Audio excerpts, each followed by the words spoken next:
A man is dead. Ranger John Buxley has been snooping around. You have a beard. You have a new camper. I paced back and forth underneath the full moon on the edge of the lake in Happy Trails Campground. If my adrenaline hadn't been kicked in high gear, with the rustling leaves and crunch of layers of pine needles that had started to fall with the crisp, cool fall air, not to mention twigs snapping underfoot of something in the deep forest, I'd have gotten myself inside of the camper. But no.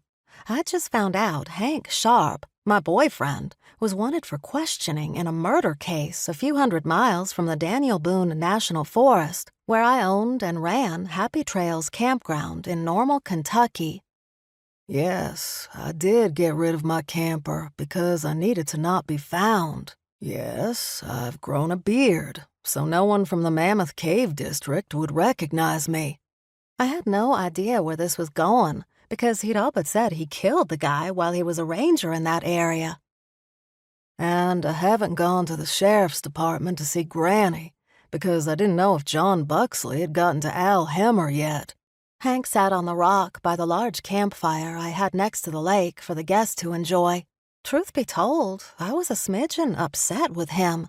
I'd even suggested we sit outside instead of in one of our campers so I could keep the distance between us. My eyes slid back to the crackling fire behind him. He was saying all sorts of excuses, and I'd have liked to say I heard him, but all I could think of was giving him a great big shove back into the red, yellow, and orange flames. May? He said my name and looked back at the fire to see where my eyes had strayed. I think I'll move. Good idea. I started to pace again.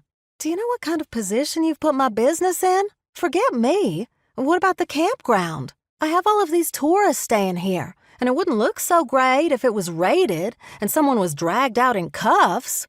I threw my hands up in the air, then planted them on my waist as I looked at him where he was now sitting in one of the many Adirondack chairs along the banks. I have employees to think of, and my home is here. If I harbor a criminal, a killer, my voice rose an octave, they will put me in jail, and my campground will be shut down, closed for business. I pointed a finger at him and gave him a good scolding. I've worked hard for this place, or do I have to remind you? Oh, no. He shook his head. I was the first person who met you here, remember? How could I forget?